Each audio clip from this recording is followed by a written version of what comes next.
Hello दोस्तों, हमारे YouTube channel में आपका स्वागत है। दोस्तों, आज का वीडियो कुछ खास होने वाला है क्योंकि आज हम बहुत ही महत्वपूर्ण ऑब्जेक्टिव प्रश्न लेकर आए हैं। तो वीडियो को लास्ट तक जरूर देखिएगा। तो यहाँ पर हिंदी व्याकरण है, ठीक ना। व्याकरण में है, यहाँ पर उपसर्ग है, ठीक ना।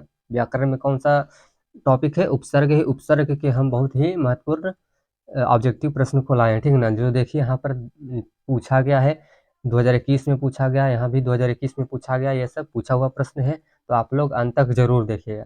तो चलिए पहला प्रश्न की ओर चलते हैं। यहाँ पर पहला प्रश्न है, उपसर्ग का मतलब होता है दोस्तों आगे वाला जो उपसर्ग होता है उसको, जो किसी वर्ड में, जैसे परलोक का उपसर्ग क्या हो जाएगा? परलोक शब्द में उपसर्ग क्या है दोस्तों? तो इसका आंसर जो हो जाएगा पर हो जाएगा, ठीक ना। आगे वाला वर्ड को हम उपसर्ग बोलते हैं। तब परलोक में उपसर्ग कौन सा हो जाएगा दोस्तों? पर हो जाएगा। ऑप्शन नंबर ए यहाँ पर सही हो जाएगा, ठीक ना, पर। फिर अगला प्रश्न देखते हैं। अगला प्रश्न है दोस्तों, सपरिवार। सपरिवार शब्द में कौन सा उपसर्ग है, ठीक ना। सपरिवार शब्द में कौन सा उपसर्ग होगा दोस्तों? तो स होगा। सपरिवार, स को अलग कर देंगे, परिवार को अलग, तो आगे वाला शब्द जो निकलेगा वो स निकलेगा, इसलिए ऑप्शन नंबर ए यहाँ पर सही हो जाएगा, ठीक ना। फिर अगला प्रश्न देखते हैं। अगला प्रश्न है हमारा प्रश्न नंबर 3 है, ठीक ना। अधपका शब्द में उपसर्ग है। अधपका शब्द में कौन सा उपसर्ग है दोस्तों? तो अधपका, अध को अलग कर देंगे, पका को अलग कर देंगे, तो आगे वाला जो शब्द निकलेगा वो अध निकलेगा, ठीक ना। अध मतलब ऑप्शन नंबर ए यहाँ पर हो जाएगा, उपसर्ग हो जाएगा। अधपका का उपसर्ग कौन सा हो जाएगा? अध। फिर अगला प्रश्न है नीडर। नीडर शब्द में उपसर्ग है। नीडर शब्द में कौन सा उपसर्ग है दोस्तों? तो नी प्लस डर, नीडर। तो नी पहले वाला शब्द हो जाएगा, इसलिए नहरसिकार नी जो होगा, ऑप्शन नंबर ए यहाँ पर नीडर का उपसर्ग हो जाएगा, ठीक है ना। अगला प्रश्न है, उपकार शब्द में कौन सा उपसर्ग है, ठीक ना। उपकार शब्द, तो उपजोड़ कार, ठीक ना। उपजोड़ कार यानी उपकार हो जाएगा, तो ऑप्शन नंबर डी यहाँ पर आगे वाला वर्ड जो निकल रहा है, option number option number D यहाँ पर सही हो जाएगा, उप, ठीक ना। फिर अगला प्रश्न है, पर्यवेक्षक में उपसर्ग होगा। पर्यवेक्षक में कौन सा उपसर्ग होगा दोस्तों? तो परी, परी हो जाएगा यहाँ पर, ऑप्शन नंबर ए यहाँ हो जाएगा, ऑप्शन नंबर ए यहाँ सही हो जाएगा, ठीक है ना। फिर अगला प्रश्न है, उपवास। उपवास में कौन सा उपसर्ग है? तो उपवास में जो होगा दोस्तों, उप जोड़ वास, ठीक ना। उप जोड़ अवास या कह सकते हैं, तो उप आगे वाला जो शब्द निकल रहा है उप, इसलिए ऑप्शन नंबर ए यहाँ पर हो जाएगा सही। फिर अगला प्रश्न है, विकास शब्द में उपसर्ग है। विकास शब्द में कौन सा उपसर्ग है दोस्तों? तो बहिष्कार बी हो जाएगा, ऑप्शन नंबर ए यहाँ पर भी सही हो जाएगा। अगला प्रश्न देखते हैं। अगला प्रश्न है, अतिरिक्त शब्द में उपसर्ग है, ठीक ना। अतिरिक्त जो शब्द है उसमें कौन सा उपसर्ग हो जाएगा, ठीक ना।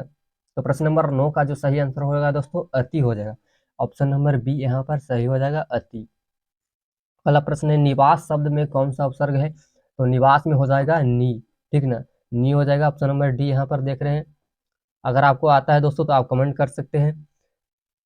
फिर अगला प्रश्न है दोस्तों, सम उपसर्ग में निर्मित शब्द नहीं है। सम जो उपसर्ग है दोस्तों उसमें निर्मित शब्द कौन नहीं है? संबोधन नहीं है, ठीक है ना। संबोधन हो जाएगा, ऑप्शन नंबर सी हो जाएगा यहाँ पर सही। फिर अगला प्रश्न है, स्वाभिमान में उपसर्ग है। स्वाभिमान में कौन सा उपसर्ग होगा दोस्तों? तो स्व होगा, आगे वाला वर्ड जो होगा स्व, इसलिए ऑप्शन नंबर ए यहाँ पर सही हो जाएगा। फिर अगला प्रश्न है, अतिक्रमक।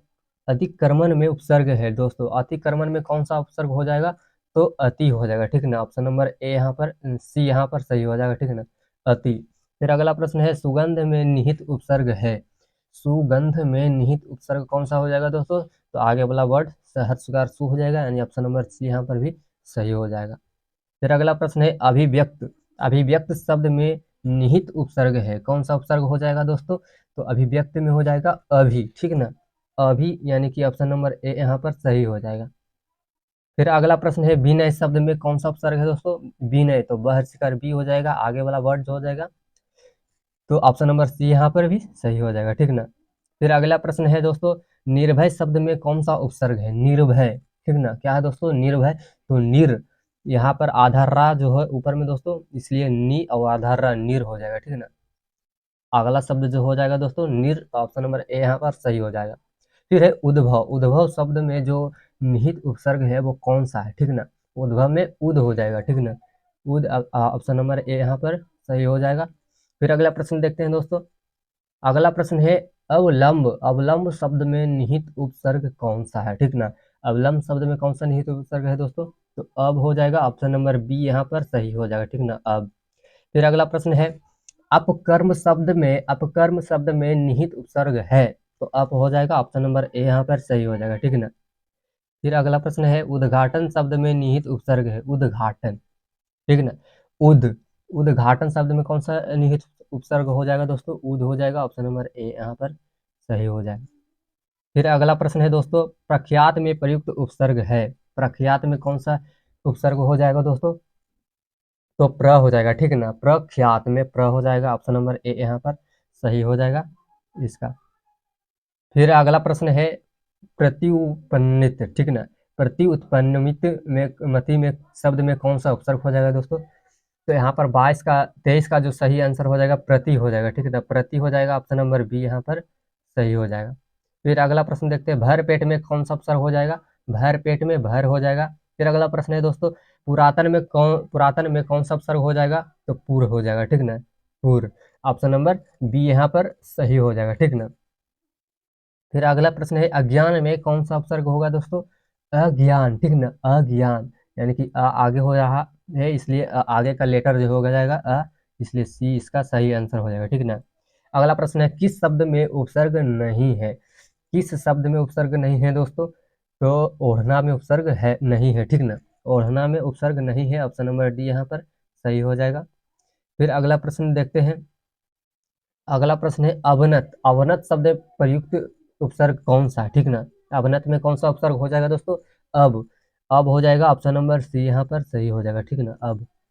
फिर अगला प्रश्न है प्रक्रिया में कौन सा उपसर्ग हो जाएगा, ठीक ना, प्रक्रिया में कौन सा उपसर्ग होगा दोस्तों, तो प्र हो जाएगा आगे का, प्रक्रिया, तो प्र हो जाएगा आगे का उपसर्ग, इसलिए ऑप्शन नंबर बी यहाँ पर सही हो जाएगा। अगला प्रश्न देखते हैं परामर्श में कौन सा उपसर्ग है, परामर्श, परामर्श में कौन सा उपसर्ग हो जाएगा दोस्तों, तो परा हो जाएगा, परा, ऑप्शन नंबर ए यहाँ पर सही हो जाएगा, ठीक ना, परा, तो ऑप्शन नंबर ए यहाँ पर सही मारिएगा।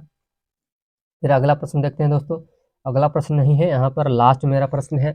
तो दोस्तों आपको वीडियो पसंद आया होगा तो वीडियो को लाइक कर दीजिएगा, ठीक ना, वीडियो को क्या कर दीजिएगा, लाइक, और चैनल पर नए हैं तो चैनल को सब्सक्राइब कर दीजिएगा ताकि आपको इसी तरह की महत्वपूर्ण वीडियो मिलता रहेगा, ठीक।